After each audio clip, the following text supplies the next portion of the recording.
Μπορεί θέματα που έχουμε ασχοληθεί στο παρελθόν, όπως αυτό του Title of Pass, της μυστηριώδης υπόθεσης της Ελίζα Λαμ, ή ακόμη και οι αλόκοτες πατημασιές που βρέθηκαν στην πόλη Devon, να μοιάζουν τα μεγαλύτερα μυστήρια αυτού του κόσμου.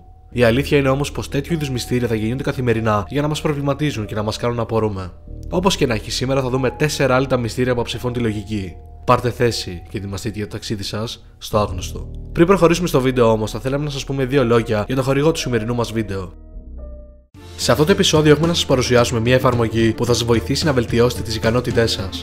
Το Skillshare πρόκειται για ένα app που σου παρέχει πρόσβαση στη διαδικτυακή του κοινότητα, όπου μπορείς να διαλέξεις τι θες να μάθεις. Από μαθήματα για το πώς να προσελκύεις άτομα στο blog ή το κανάλι σου στο YouTube, για το πώς να φτιάχνεις καλύτερα βίντεο, να βελτιωθείς τη φωτογραφία ή ακόμη και για το πώς να γράφεις καλύτερα, το Skillshare είναι ένα app που στα σίγουρα όλοι οι δημιουργοί θα έπρεπε να έχουν. Μα για αυτούς από εσάς που θέλουν να το πάνε ένα βήμα παραπέρα και να γραφτούν σε πολλά διαφορετικά μαθήματα, μπορούν να αποκτήσουν το Skillshare Premium που σου παρέχει νέες πληροφορίες για να μάθεις και να κάνεις τη δουλειά που τόσο αγαπάς. Κολλήσαμε με τις κατηγορίες του film και του gaming. Να τονίσουμε πως το Skillshare είναι φθηνότερο από τις περισσότερες πλατφόρμες εκμάθησης που κυκλοφορούν με συνδρομή $10 το μήνα. Οι πρώτοι 100 που θα ακολουθήσετε το link στην περιγραφή θα κερδίσουν τους πρώτους 2 μήνες με μονάχα 99 λεπτά. Ας συνεχίσουμε με το βίντεο μας.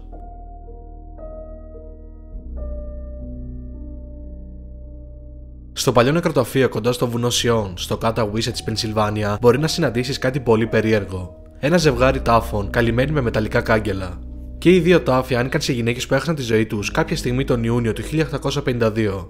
Ένας τρίτος τάφος που άνοικε σε μια γυναίκα ονόματι Ρεμπέκα Κλέιτον αφαιρέθηκε το 1930 επειδή είχε καταστραφεί. Η Ρεμπέκα είχε χάσει τη ζωή της μερικές εβδομάδες νωρίτερα από τις υπόλοιπες. Μια κάπως παράξενη σύμπτωση είναι πως και οι 3 γυναίκες είχαν συγγένεια, ήταν νέες και είχαν παντρευτεί πρόσφατα. Δεν προκαλεί και μεγάλη έκπληξη το γεγονός πως αυτά τα κλουβιά έχουν καταλήξει να γίνουν κάτι σαν αστική θρύλη μέσα στο πέρασμα των χρόνων. Το γεγονός πως όλες αυτές οι γυναίκες έχασαν τη ζωή τους μέσα σε τόσο κοντινό χρονικό διάστημα οδήγησε πολλούς στο να πιστέψουν ότι οι γυναίκες ήταν βαμπύρ. Τα κλουβιά, σύμφωνα με αυτή τη θεωρία, κατασκευάστηκαν για να τις εμποδίσουν από το να σηκωθούν από τους τάφους τους και να τραφούν με το αίμα των ζωντανών. Ωστόσο, όσο μακάβρια και αν ακούγεται αυτή σαν ιδέα, η αλήθεια είναι πως μάλλον τα κλουβιά δεν χτίστηκαν για να κρατήσουν κάτι μέσα, αλλά για να κρατήσουν κάτι έξω. Στα μέσα του 19ου αιώνα, η τυμβορυχία ήταν κοινό φαινόμενο. Οι άνθρωποι συνήθισαν να θάβονται με τα κοσμήματά τους, αλλά και τα ίδια τους τα σώματα ήταν πολύτιμα, μιας και τα πουλούσαν σε ιατρικές σχολές για να διαμελιστούν στα μαθήματα της ανατομίας. Εδώ ίσως να υπάρχει απάντηση, αλλά όπως όλοι ξέρουμε, στις βαλκανικές χώρες ήταν μια συχνή συνήθεια το να βάζουν κάγκελα πάνω από τους τάφους των νεκρών, παρόλο που δεν υπήρχε ο φόβος της τυμβορυχίας.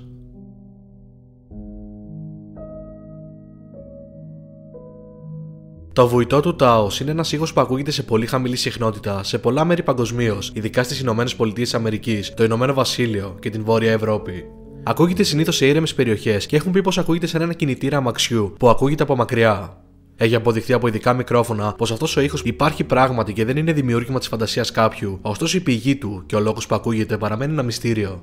Το 1997 το Κογκρέσο μάζεψε επιστήμονες και παρατηρητές από τα πιο έγκυρα επιστημονικά Ινστιτούτα της Αμερικής για να ερευνήσουν έναν περίεργο ήχο χαμηλής συχνότητας που άκουγαν οι κάτοικοι της μικρής πόλης Τάος στο Νέο Μεξικό.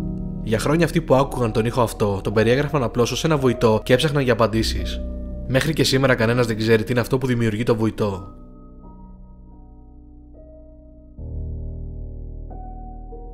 Στις 26 Μαΐου του 1828, ένα έφηβο αγόρι εμφανίστηκε στους δρόμους της Νιρεμβέργη στη Γερμανία. Είχε μαζί του ένα γράμμα που προοριζόταν για τον στρατηγό του 6ου Συντάγματος Ιππικού. Ο ανώνυμος συγγραφέας αυτού του γράμματος είπε πως του είχε δοθεί επιμέλεια του παιδιού αυτού όταν ήταν ακόμη μωρό, στις 7 Οκτωβρίου του 1812, και πως δεν τον είχε αφήσει ποτέ να βγει από το σπίτι. Τώρα το αγόρι ήθελε να μπει στο Ιππικό, έτσι ο στρατηγός έπρεπε ή να τον πάρει στο Ιππικό ή να τον κρεμάσει.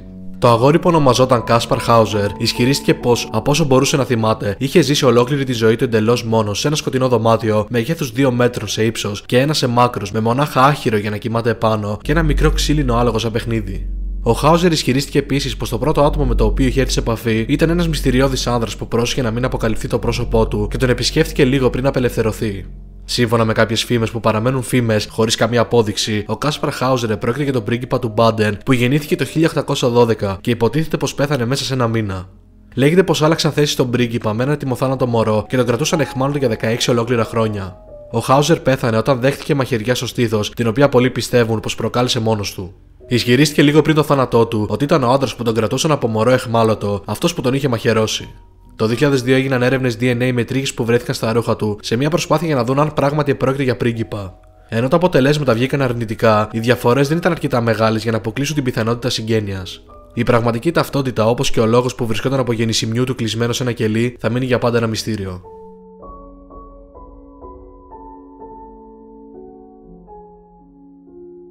Ίσως ένα από τα μεγαλύτερα μυστήρια και ένα που στα σίγουρα θα έχετε ακούσει αφορά το Amityville Incident.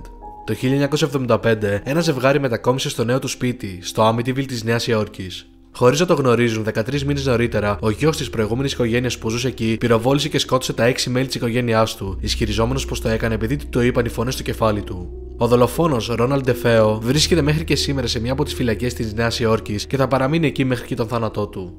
Πιο παράξενο ακόμα είναι πως και τα 6 θύματα βρέθηκαν με το πρόσωπό τους προς τα κάτω, προς τα κρεβάτια τους, χωρίς να έχουν κάποιο σημάδι πάνω τους ότι μετακινήθηκαν ή πως τους είχε χορηγήσει υπνοτικά.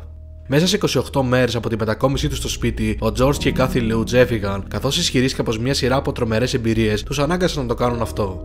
Η οικογένεια άρχισε να μυρίζει άσχημες μυρωδιές αποσύνθεσης, να ακούει δυνατές φωνές, να δέχεται επιθέσεις από αόρατα πλάσματα και να ακούει ανεξήγητους θορύβους. Όλα τα μέλη της οικογένειας σε κάποια στιγμή είδαν κόκκινα μάτια να τους παρατηρούν από το σκοτάδι.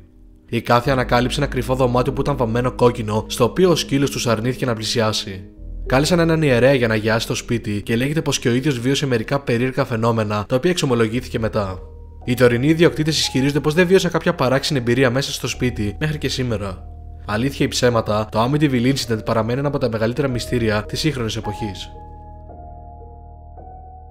Σας ευχαριστούμε που είδατε το βίντεό μας. Μην ξεχάσετε να μας ακολουθήσετε στα social media, Facebook και Instagram και να μας πείτε τι άλλο θα θέλετε να δείτε από εμάς. Από τους Gloomy Gentlemen, έχετε μια υπέροχη μέρα.